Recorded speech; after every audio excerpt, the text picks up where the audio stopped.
Èní 15th of March 2025 tí bàbá mi bàbá ṣe bí ọba tí wọ́n ṣe ìfilọ́lẹ̀ radio station wọn tuntun, the official commissioning of IRI FM 96.1 FM tí ó wà nílùú Ìbàdàn.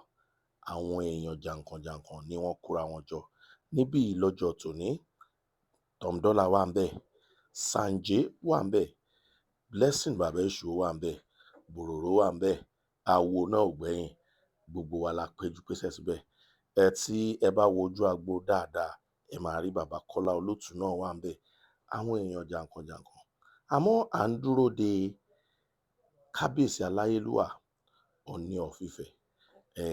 Àwọn ni wọ́n máa ṣe ìfilọ́lẹ̀ radio station náà. Ṣùgbọ́n à ń láti lọ kí gbogbo àwọn lọ́balọ́ba tó wà níbẹ̀.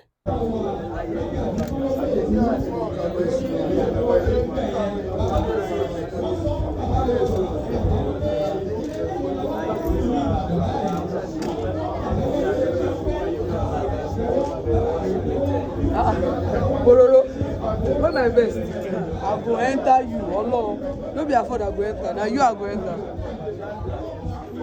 Oh yeah, okay, mama. Bàbá Kwete afford international. Oh, this is life. Bàbá dẹ̀ wà lọ́nà life náà wà máa lò bẹ́ẹ̀ ni. Blessing. Bàbá Kwete. Ọlọ́run ló ní orí bẹ́ẹ̀. Yé! Sọ́tà fọ́ọ̀dù ti wọlé.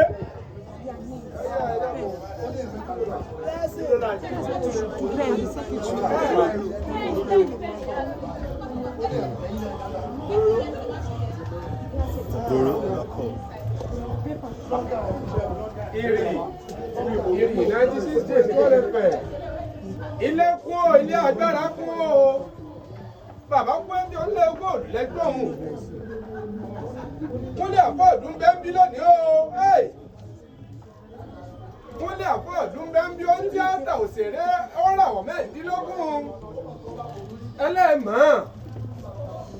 Àwọn náà gbọ́ wọ́n sì dìde wọ́n pé àwọn ló ní nǹkan. Bàmí ẹ̀ka àsánba.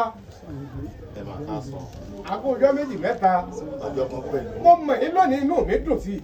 Ṣàlàfíà lọ́ka yìí. Adúpẹ́ o. Ṣó ń ṣe jọ̀mjọ̀? Ẹ wò ń ṣe jọ́mjọ́m. Adúpẹ́ lọ́wọ́ náà. Bàmí kúnlẹ̀ àfọ́ ẹ bá ń fọ ẹnu ara yín dàpọ̀ ara yín lẹ́kùnrẹ́rẹ́. Ẹ ti dárúkọ mi. Èmi gangan ládé kúnlẹ̀ ọlálẹ́kọ̀ àpọ̀. Ọmọ ìyá náà. Ẹni tí ó mèsì ọ̀rọ̀ abẹ́rẹ́ lóṣù. Ẹni tí ò mèsì ọ̀rọ̀ kúnlẹ̀ àfọ́dù ọmọ bíbí ìlú òní ẹjẹ́ mú láti lọ. Ìlú mi lẹ́wà, ẹ bá bẹ́ nǹkan ṣe yín. Ṣúgà jà mo káwọ́ sókè. Mo káwọ́ sókè. Ẹ tí ò sí tá a rí yín. Kí ló dé ta rẹ́yìn? À ń sílé ńlá. Bẹ́ẹ̀ ni, ìfilọ́lẹ̀ ńlá la ṣe. Ìlà ń ṣe lónìí. IRI FM. Ìrì àlàáfíà á sẹ̀ ní wa lọ. Àmín, àmín Ọlọ́run. Èmi ni kọ́kọ́ mo wà. Bẹ́ẹ̀ ni. Lẹ́sìn ọmọ Òkòyè wà bí. Ẹ bẹ́ẹ̀ ń dákọ̀ yín mà. Ọmọ Bàṣàgé wà bí. Tọ̀mdọ́là wà bí. Tí ẹjọ́ kọ̀ wọ́n rìn. Bòròró gan bẹ́ẹ̀ bí. Àwọn náà ẹ gbóhùn wọn. Ìgbà tí ẹ dẹ́sẹ̀ wọ bí, kí ló kọ́kọ́ wá sọ́kàn yín? Ẹni ńlá ló ń ṣe ńlá. Ẹni ńlá. Ṣé rí iṣẹ́ ìyìnrere ó ti kọjá èrè mi. Tẹ́ ẹ bá fẹ́ káwọn ayé gbọ́ nípa ara next level yẹn gangan ni bàbá mi ṣe bí ọba ṣe. Béèyàn bá fẹ́ gbọ́ káwọn ará yọ gbọ́ ìyìnrere Jésù Kristi ṣé mo nígbà táwọn Jésù gangan ṣe lọ ń gùn kiri kẹ́tẹ́kẹ́tẹ́. Bẹ́ẹ̀ ni bẹ́ẹ̀ kí kẹ́tẹ́kẹ́tẹ́ tó rìn láti Jerusalem di Nàìjíríà nǹkan ṣe. Ṣùgbọ́n ní ìsìn tẹ́ bá ti kígbe Jésù bí wọ́n ti gbọ́dọ̀ Amẹ́ríkà. Bẹ́ẹ̀ ni ohun yẹn nìyẹn. bó o lẹ́sẹ̀ lè ṣàpèjúwe nú yàrá agbára yìí fáwọn èèyàn tí ń gbọ́ wa nílé. Ó kọ́kọ́ ta lẹ́nu ó ṣe yẹ́rìyẹ́rì. Ó ṣe yẹ́múyẹ́mú. Ẹni tó design ilé agbára yìí. Yes sir. Ilé agodo. Ó mọ̀ nípa colour separation. Ẹ wo tó bá kú díẹ̀ fún mi. Yes sir. Kó débi kọ́lọ̀ ń ṣàmì sọ̀rọ̀ ẹ̀. Kó sàmì sọ̀rọ̀ rẹ̀. Ẹ bọ́ lẹ́dọ̀ọ́sìmẹ́ǹtì. IRI FM. Ẹ wo èmi Kúnlé Afford wà pẹ̀lú yín bíbá yìí. Ẹ máa gbọ́ IRI FM. Ẹ ṣeun púpọ̀ sà. 96.1 FM. Ẹ má yí kúrò. Ẹ bá ń tún nọ́mbà wọn. Èmi Adékúnlé Ọlálékan Afford sọ fún yín pé kẹ́ máa gbọ́ IRI FM lóòrèkóòrè 96.1 FM ẹ má yí kúrò. Ojú òde tí yín bàbí. Ẹ má yí kúrò kí n kàn máa ṣe yín o. Awolumate. Yes. On a quick one. When you got a mass on So on a quick one, Kunle afford. Good afternoon. Good afternoon. You're welcome once again. As part of activities commemorating the commissioning of the 96.1 FM. Thank you. Yeah, live in the studio, we're having Adekunle Olalekon, that we all know as Kunle Afford. Right here with us, speaking with us. Yes, much has come out of you as part of this commissioning. So what is your commitment towards the success and progress of the 96.1 FM? Well, I am part of this house, and I will continue to be part of this house. And the success of this house is my priority. Yeah. So definitely, everything needed to be done to make this place a success from me, I will do. Yeah. Like what? Everything needed. Money answering all things. It is not money that makes everything possible. Yeah, but If you feel money can bring me here now, it's not possible. It's not possible. It's not possible. So bringing people to your program is also important. Exactly. And you will get that from me. Thank you so much. Thank you, sir. That's Kunle Afford. He just spoke, said everything possible within his power, within his capacity, he will do to make this able station, radio station, in 96.1 to move forward. Thank you so much. God bless you. Alàgbà Kunle Afford. Ẹ kú àdúró tí bàbá ṣe bí ọba. Àwa rèé. Bó lẹ̀yìn àti ṣe bí ọba ṣe pàdé. Ṣé ìbínú báyìí? Ẹ kò ṣe rí Àwọn onímọ̀tẹ́ ló kọ mi. Ọlọ́run má jẹ́ kí wọ́n wá ní ìṣòro. Àmín, àmín. Tí ìṣòro bá ń gorí ìṣòro, wàá mẹ́ni Ọlọ́run o. Ẹ̀yin. Wàá mẹ́ni Ọlọ́run. Ṣùgbọ́n a dúpẹ́ lọ́wọ́ Ọlọ́run tó mú wa pàdé wọn. Ọ̀nà tó bá wu Ọlọ́run ló máa ń múyàn pàdé. Ṣùgbọ́n látìgbà tí mo ti pàdé wọn, mi ò kábàámọ̀ pé mo mọ̀. Ẹ kábàámọ̀ pé ẹ mọ̀ wọ́n. Yeah, on a quick one, as part of entourage with Kunle Afford, we have a blessing Okoye, Baba Esho or something. Ẹ má pè yẹn, ẹ má pè yẹn. Okay, Ibrahim. Bàbá Èṣù ni o. Ibrahim Bello. Sanjay. Okay, and then we have Shegun Tom Dollar. Ìyẹn máa dùn lẹ́nu nígbà tó yóò dìbò lẹ́nu sí. Dọ́là àwọn pé wọ́n ti mọ̀ pé tó. Dollar. Owó ló jẹ́ bẹ́ẹ̀. You are supposed to give us dollar. Crazy. Òǹgọ̀ ò rí dọ́là. He's right here beside me. Tom Dollar. Tom Dollar. A lot of dollars from you. Sanjay lẹ́ ń wò dọ́là wa. Sanjay fọ́ọ̀mà. That's Sanjay Dollar for ni. you. Dollar. Okay. Ṣé Olúwaṣeun Ògúnrótìmí, please, beside him, just collect the dollar, the pound sterling, everything that has to do with foreign. Ojú òde ti wà lápá. Alẹ́bí Kunle Afford ẹsẹ̀ kù dìde wa o. Àgbà lọ́wọ́ àmọ́ rí yín bá o. Àgbà lọ́wọ́ lọ. Ẹ̀sìn pọ̀ sá. Ó yá bàbá Èṣù dà wájú. Wọ́n ṣe olóṣèlú láti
IRI FM àti bàbá wa dáwọ́ ìdùnnú a sì dúpẹ́ lọ́wọ́ Ọlọ́run pé gbogbo ń tarí lónìí ó dùn mọ́ wa nú ọ̀gá wa president wọ́n ti sọ̀rọ̀ lórí rédíò ìfẹ́ ni gbogbo wa fi sóra wa pọ̀ àwa ò ṣe èyí kan ọ̀tọ̀ gbogbo wa pátápátá àwa ń fi àsìkò yìí sọ wípé a máa gba méjì nínú àwọn staff female staff sí IRI FM wọnú Women Broadcasters Forum láìsí protocol kankan rárá a gbà wọ́n wọlé on the platform of bàbá wa SMA Mustapha ẹ fún wa látẹ̀wọ́ àtẹwọ́dà ẹ ṣeun púpọ̀ lẹ́ẹ̀kan sí ìmú kí gbogbo bàbá. ẹ tó ṣe kòkòrò ẹ máa tẹ́ bàbá ṣe ẹ ṣe bí ìgbà tẹ lọ jalè ní báńkì. ẹ má mà dáwẹ́rẹ́ inú ẹ má gbogbo rẹ̀. mo kí gbogbo lọ́ba tí wọ́n wà níjókòó kábíyèsí o kábí pẹ̀lú orí kí bàtà kò pẹ́ lẹ́sẹ̀ kí ìrùkẹ̀rẹ̀ kò di òkè mo kí bàbá wa bàbá mọ́gàjì Kọ́lá Olótù mo kí ìgbà bàbá mo kí ọkùnrin mo kóbìnrin mo kí gbogbo èèyàn tí wọ́n wà ní bíbá ilé yìí mo kẹ́yìn ìgboro ayé náà tó á lé o lájọ wà náà ni kò sí gìrì ó ti yé yín tọ ẹ̀yin lẹ pè mí o ẹ dúró báyìí owó mẹ́wàá tí wọ́n bá ti sọ̀kan ẹ̀yin á sọ̀kan èyí tí wọ́n bá sọ ẹ̀ láǹfààní láti sọ tó ti yá ó yẹ bẹ̀rẹ̀. ìyẹn kẹ́ ẹ lo mẹ́wàá fóró wa yìí ó yẹ kẹ́ ẹ lo 100 tẹ̀mọ̀ kówé là ń ṣe lórí rédíò. táìmù ti ń lọ o. ó ní ẹja ṣe mẹ́ta torí táìmù. ilé là wò ká tó sọmọ lórúkọ. wọ́n ní ilé là wò ká tó sọmọ lórúkọ ó yá. bójú ò bá rí bí okun kò ní rí bí idẹ bí idẹ. wọ́n ní bójú ò bá rí bí okun kò ní rí bí idẹ bí idẹ. ìka èèyàn ò bá jẹ́ iná ni ayé yìí ò ní jókòó kankan. ìka èèyàn ò bá jẹ́ bí iná ayé ò ní jókòó kankan ó di méjì ó kan. béèyàn bá ti fèké tẹ́lẹ̀ òrù àtòrè ọ̀padà rú paná ni. tí èèyàn bá fi èké tẹ́lẹ̀ òrù àgbo ẹ̀ máa padà rú paná ni ó ti ń dìjà bọ̀. oyin iṣẹ́ agbẹ́ ń fẹ́ ojú olóko ló sì wú gbódògbódògbò. mi ò sọ pé ti ń dìjà bọ̀ oyin ń sẹ́ agbọ́n ń sẹ́ ojú olóko rẹ̀ sójú yín wú ni. ẹ wàá máa dá sí ní ìsìn owó ètí ń lọ bí tó ti lágbára ju o ṣé ń sọ òwe kan tó kù yìí ẹyọ kan eléyìí tó kù yìí bá mi na ọmọ mi kò dénú ọlọ́mọ. kí ló dé tẹ padà wálé tí bẹ́ẹ̀ ń lọ lókè tẹ́lẹ̀ ẹ ṣe gan mo dúpẹ́. ẹ bá mi pàtẹ́wọ́ fún. 16 For God so loved the world that he gave his only begotten son for whosoever believeth in him shall not perish but have everlasting life. ẹ ṣe o. olúwa gbógun tàwọn tí ń gbógun tì. pa aládé mẹ́rìndínlógún tí wọ́n ń dìde lórí ìjókòó bí jẹ́nẹ́rà bá wọ ibì kan gbogbo àwọn olókùn méjì ni ọmọ sá kíjokíjo ọba gbogbo ọba ńlẹ̀ Yorùbá kábíyèsí Ọọ̀ni rìsádé bọ́ bá ṣe pé wéètì mẹ́wàá ni mo fún bàbá ṣe bí ọba tẹ́lẹ̀ mọ́sọ́ di 99 lénìí torí èní lọ́dẹ lẹ́ẹ̀kejì tí bàbá ó pe Ọọ̀ni rìsà tí wọ́n wà nígbà mo kọ́kọ́ rọ́bà kan tí wọ́n gbọ́pà lọ́wọ́ tí ẹnìkan fárun kan lápá kan mo ní kíní ti di story mo ní ó ti fẹ́ mọ́wọ́ pé ẹ máa bẹ́ ètò lọ́bọ̀ máa fetí ko aṣojú Ọọ̀ni ní etí pé bóò ni wọ́n ní bàbá ń bọ̀ wọ́n kọ́kọ́ ń gbà Àbújá lọ mo ní ẹja lọ mọ́ bẹ́ ètò wa lọ. a jẹ́ wípé wéètì bàbá ṣe bí ọba ó tún ní agbára sí lẹ́nìí. bàbá ṣe bí ọba pọ̀ láti ilẹ̀ tàbá ń sọ̀rọ̀ nípa wòlíì olókìkí wọ́n ti dé.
Kábíyèsí o.